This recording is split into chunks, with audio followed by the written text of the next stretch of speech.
For the committee, I think I kind of, because it was like that, I think it was first year, second year, getting more and more involved with the club and like that, because my partner was, or she is, clubhouse manager.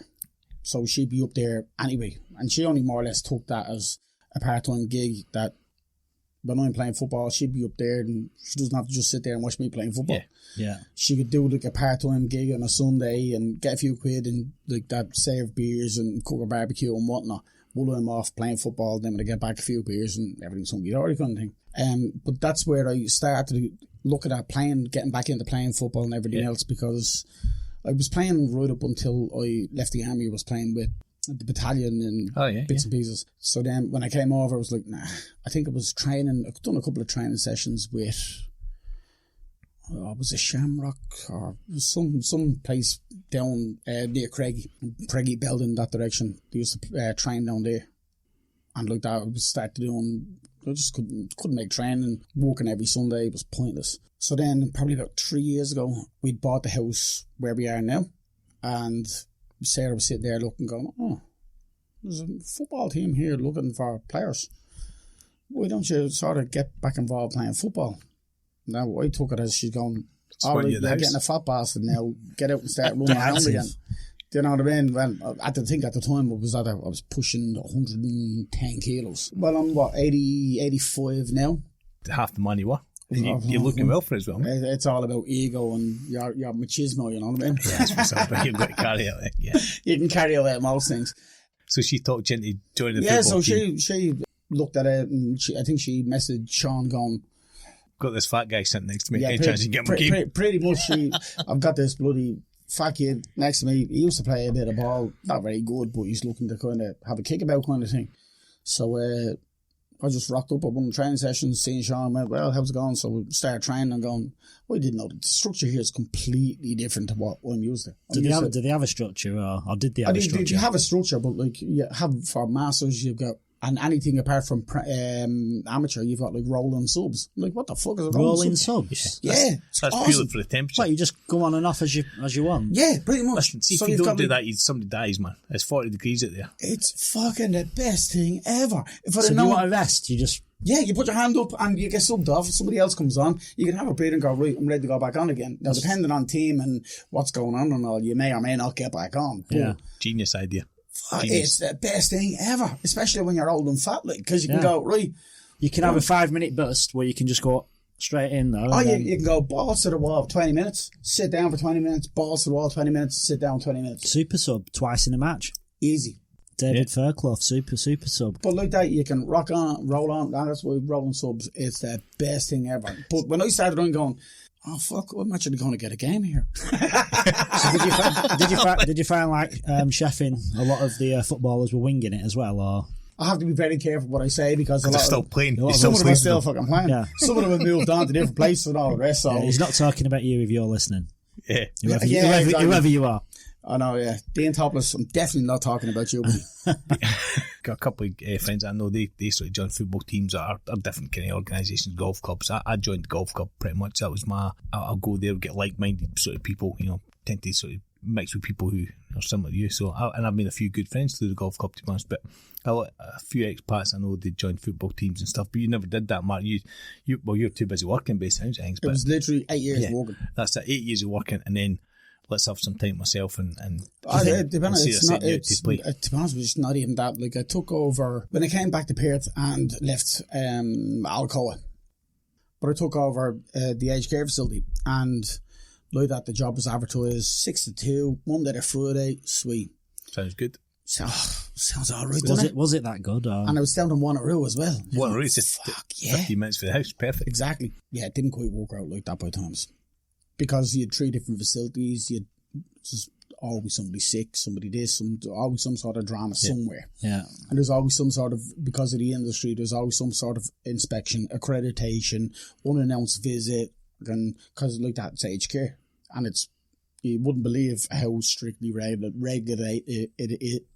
I bet it's even more so now. Regulated it is. Yeah, well, anywhere I've ever worked, there's absolutely zero difference between post and prior to the Royal Commission. Yeah. Zero difference. That's every place I've ever worked. That's how we've operated before. That's how we operate now. There was no sort of panic stations that are everywhere I've ever worked. Was like, all right, there's a Royal Commission, and this is the standard we work at. It doesn't change. This is our standard. End of story. We're doing everything that's good about the industry, basically. Yeah.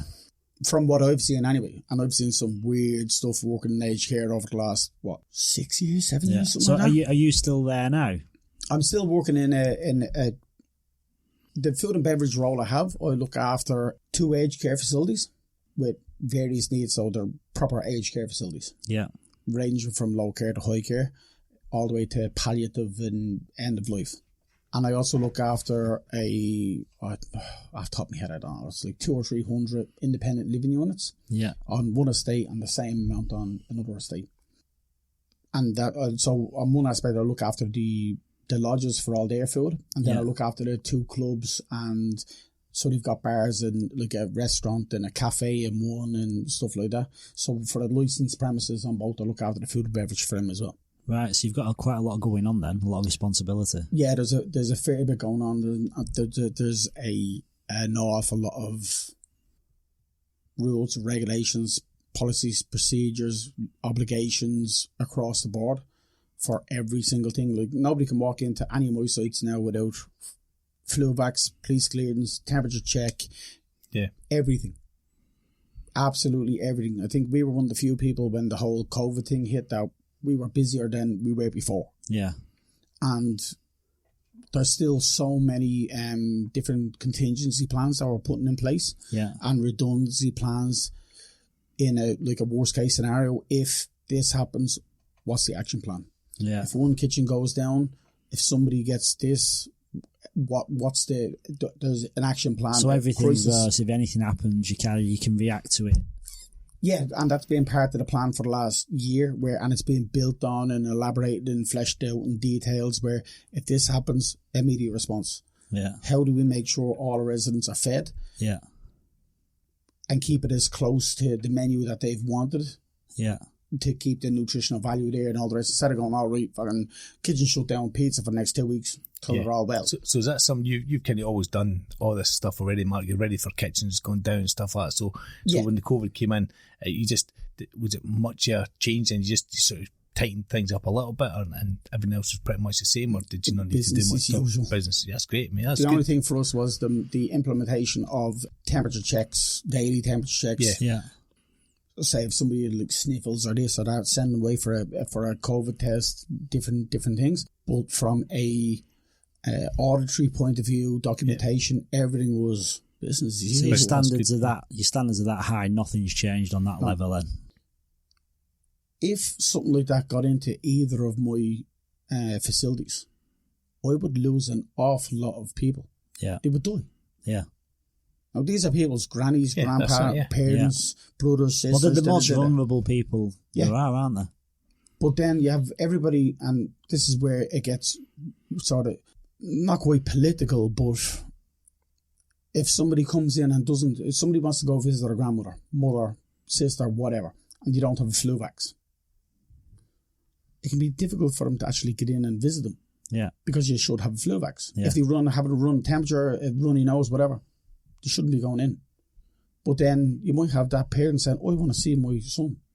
But by that son going in, it might endanger everybody else in that facility. So there's a fine line between the rights of residents and there's a fine line between safety of everybody else. Because you have a lot of people going, I wouldn't get the flu vax because I don't believe in it. You're going, well, that's all well and good, but safety of the majority instead of the wishes of the minority. And like that with everybody that's like anti-mask, anti-vax, anti-this, anti-that, all the other. So, okay, that's fine. But you can do that. But that knock-on effect of what you're doing could kill half of the people I've been looking after for the last 4 years. And do my best to keep their nutrition up and weight up and hydration up and their diets right and this and that, and having meetings with them to try and give them the best life they have at 90 or 104 years of fucking age. I have a 90-year-old who, with his wife, is living in the estate and he's having his 90th birthday party in the cafe over him. Fantastic. Nice. That's fantastic. And you've got all these people to look after and they're keeping fit and healthy and Yeah. you're protecting them, We've got a group that are like the 7 to 10 club, so they're like the party group, because on a Saturday club night, 18 to 30s for the old people zone. pretty much. So they have the bar from 7 o'clock on a Saturday night. The next function's like my birthday. They open the bar from 7 to 10. 40 compared to an 104-year-old, it's You're like not in the same league. No, He you've thinks not, he's old. He thinks he's old as well. you've not even lived. He thinks he's old. They've got shoes older than I am. Yeah, and that's true. they will have as well. I know they will. I've seen them. Yeah. Well, let's wrap up at that, Mark. Listen, thanks for coming in, mate. Really No problem. appreciate it. Yeah, Thanks no, very much, It's gents. been really good. Thank you. Yeah, it's been fun. Thank you. Been good fun. Thanks, buddy. Cheers, appreciate lads. it. Thanks for listening, and if you enjoyed the show as much as we did, follow us on Instagram and Facebook at Expats and Corkats, and hit that subscribe button.